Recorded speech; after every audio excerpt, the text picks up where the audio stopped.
យុវជនម្នាក់ស្លាប់ក្នុងប្រតិបត្តិការបង្ក្រាបករណីមុខសញ្ញាជួញដូរគ្រឿងញៀននៅស្រុកសម្បូរខេត្តក្រចេះ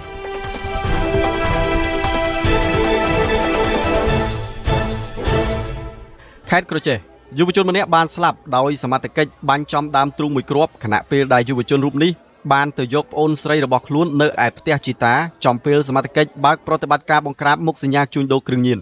ហេតុការណ៍នេះបានកើតមានឡើងកាលពីរសៀលថ្ងៃទី22ខែកុម្ភៈឆ្នាំ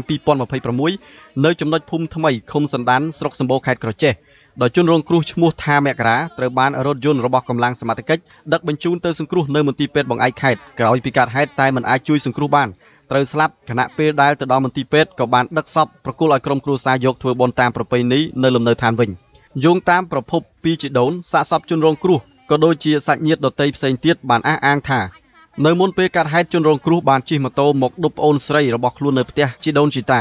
ដោយសពដងដែលពួកគេតែងតែមកមើលថែជីតារបស់ខ្លួនដែលមានជំងឺប្រចាំកាយគឺក្នុងមួយថ្ងៃក៏ត្រូវតែមកមួយដងឬពីរដងដែរពេលនោះគាត់ទើបតែជិះម៉ូតូមកដល់ត្រូវឌុបប្អូនស្រីត្រឡប់ទៅផ្ទះវិញចំពេលដែលសមត្ថកិច្ចជិះឡានមកដល់គ្នា6-7នាក់ប្រដាប់ដោយកាំភ្លើងវែងខ្លីគ្រប់ដៃចុះពីលើឡានមកតម្រង់ដើរចូលមកផ្ទះហើយស្រែកថាបាញ់សម្លាប់ខណៈពេលនោះក៏មានឪពុកមារបស់ខ្លួនដែលជាមុខសញ្ញាគេចុះមកធ្វើការក៏បាននាំគ្នារត់គេចខ្លួនទៅក្រោយបាត់អស់សមត្ថកិច្ចគាត់តាមប្រមាញ់ដោយឡែកជនរងគ្រោះឃើញសភាពបែបនេះក៏ភ័យស្លន់ស្លោបើកទ្វារខាងក្រោយដើរចេញទៅក៏ត្រូវសមត្ថកិច្ចបាញ់ត្រូវមួយគ្រាប់ចំដើមទ្រូងចំណែកប្អូនស្រីរបស់សាកសពជនរងគ្រោះឈ្មោះថារក្សាបានរៀបរាប់ថាក្រោយពីបងប្រុសខ្លួនត្រូវគ្រាប់កាំភ្លើងគេក៏បានដឹកបងប្រុសរបស់ខ្លួនតាមរថយន្តរបស់សមត្ថកិច្ចដើម្បីយកទៅមន្ទីរពេទ្យតែមុននឹងលើកបងប្រុសរបស់ខ្លួនឡើងលើរថយន្តរូបគាត់និងជីដូនរួមទាំងសាច់ញាតិផ្សេងទៀតបានឆែកឆេរនៅខ្លួនរបស់សាកសពយកទូរស័ព្ទទាំងថវិកានិងសម្ភារៈដែលនៅជាប់ខ្លួននោះចេញអស់មុននឹង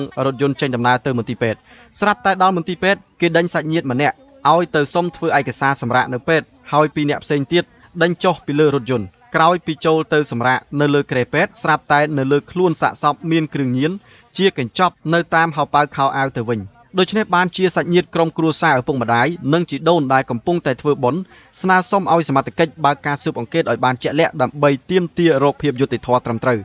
ពាក់ព័ន្ធករណីនេះសមត្ថកិច្ចបានបញ្ជាក់ថាជាករណីបង្ក្រាបគ្រឿងញៀនដោយក្នុងនោះមានឪពុកមារបស់សពជនរងគ្រោះគឺជាមុខសញ្ញាធំជួញដូរនិងចែកចាយគ្រឿងញៀនដែលមានដីកាកោះហៅរហូតទៅដល់10ដីកាឯណោះចំណែកការស្លាប់របស់យុវជនខាងលើគឺមិនមានការបញ្ជាក់លម្អិតនោះឡើយដោយសមត្ថកិច្ចគ្រាន់តែអះអាងថាសំខាន់នៅលើការស៊ើបអង្កេតរបស់សមត្ថកិច្ចពីព្រោះក្នុងប្រតិបត្តិការនោះសមត្ថកិច្ចបានចាប់ខ្លួនមុខសញ្ញាគ្រឿងញៀនម្នាក់និងមានដីកាចាប់ខ្លួនស្រាប់ចំណែកសាកសពជនរងគ្រោះក៏ជាកូនកញ្ច្រែងរបស់ជនសង្ស័យដែលត្រូវបានចាប់ខ្លួននៅពេលនោះហើយបើតាមចម្លើយសារភាពរបស់ជនសង្ស័យនៅចំពោះមុខសមត្ថកិច្ចក្រោយពីចាប់ខ្លួនបាននឹងធ្វើការសាកសួរ